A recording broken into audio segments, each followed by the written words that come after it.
Good evening, everyone. Welcome to another session. First of all, thank you so much for all the appreciation we have received for previous videos. So today we will discuss the basics of mediation. Why mediation? Because mediation is fast, it's cost effective, and it is being used as an alternate dispute resolution mechanism for family matters, for consumer law issues. So unlike litigation, in litigation there's a third party judge who decides a win-lose situation, while in mediation the mediator decides a win-win situation for both the parties. So Pallavi, tell us about mediation. What is your experience? See, mediation, my experience so far has been extremely amazing. We have in Supreme Court, we've got a mediation cell where numerous family matters which were referred to the mediation cell. We've seen that a lot of them actually ended up into happy win-win situation where the families which were unlikely to live together realized that they had so much love for each other and they talked things through, and that kind of resulted in all of them living together.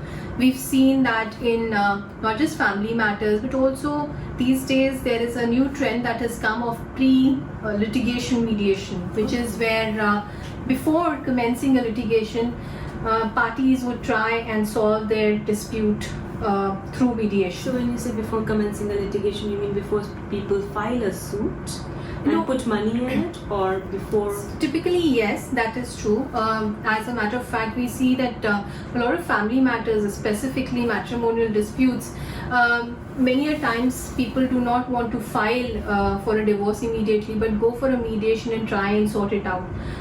It is not counseling, it's not marriage counseling, but it is basically mediation in terms of where rights and obligations or liabilities can then be ascertained between the two parties, and a settlement agreement can be drawn where everything is then defined clearly for them. So just on a women's perspective, you think it is more cost effective for women to go for mediation instead of directly going for a litigation? I think in my experience, I've seen both the parties are always very willing, especially as far as family matters are concerned, to take up mediation forward, for the simple reason that it seems that one, of course, you're not paying your lawyers for it, and in mediation you're basically speaking your mind out, whatever is the problem that you're facing. So typically a mediator will have when you go for a mediation session, they will first have a joint session where they will have both the parties sitting together, and they will discuss their problems out, and they will speak their mind out in front of the mediator as well as the other party. After that, the mediator will then call each party for a private session, understand what is their grievance, what is it that they want, and then have another joint session where he will outline what the shopping list looks like in terms of what is a priority for, let's say, party A and what is the priority for party B, and find out sort of a bridge so that both of them can meet each other midway. So I think it kind of is very effective, especially I've seen in custody battles also. It really helps. A mediation definitely helps. So what we have gathered from Pallavi is that in mediation you're trying to fix the future instead of fixing the past. So what are the key points that a person has to keep in mind before going for mediation? See, mediation can be at any stage. Most of the time court asks the parties to enter into mediation. We have to always ascertain whether that is the time to whether that time period whenever the mediation has been asked is going to be a positive one or not, because both the parties come from an area of advantage or disadvantage, and it is important to see that whether the time is right. As a lawyer, especially when we have our client, we try to see that whether it is an opportune time where, let's say, my client doesn't have too much to lose. We would want to mediate and try to reach a settlement. Similarly, there is also an important need of understanding your shopping list. So for example, before you are entering into a mediation cell, you should always have your shopping list with priorities defined. If XYZ, what is the most important component, or what is the most important thing that you really want. Because my shopping list may be very different from your shopping list, or my priorities will be different from your priorities. Therefore, it becomes easier for one person to give some and take some, and it goes vice versa for both. So a lot of times a midway can then be ascertained if you have your priorities very clearly in your head. So Pallavi, what does the mediation process look like? So typically the court will ask you to enter into a mediation through the mediation cell which is there.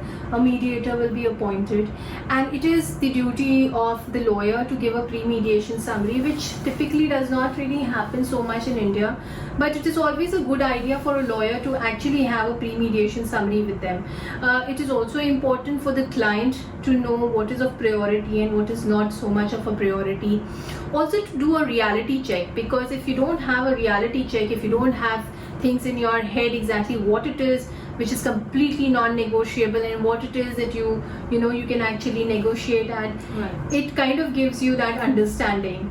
Also negotiation skills of lawyers is important, because there are times that you would see that it is through your negotiation that something can be advantageous for your client.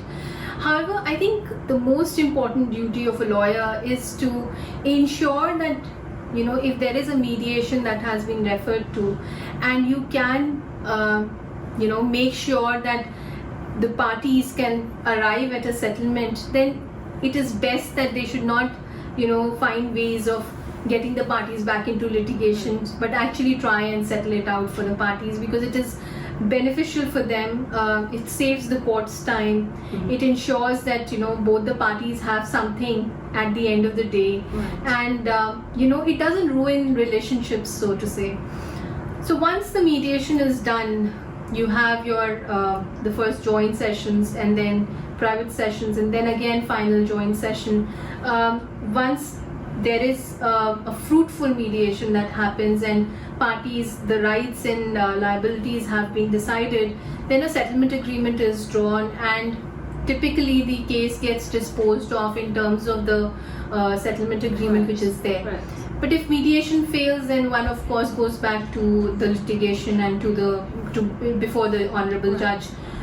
Sometimes we also see that if there is a dispute of X plus Y, and for X part the mediation has been successful, then a settlement agreement can also be drawn for just the X part, and for Y part the adjudication can be then done by the court. So by far I feel mediation is a very positive and very cost effective way of reducing litigation. Thank you so much for watching our session tonight, and if you have any queries related to mediation or any other topics, please write to us. Thank you so much for liking our videos. Do like our video and subscribe to our YouTube channel. If you have any queries, you can always mention it in the comment box. Take care and good night. Thank you.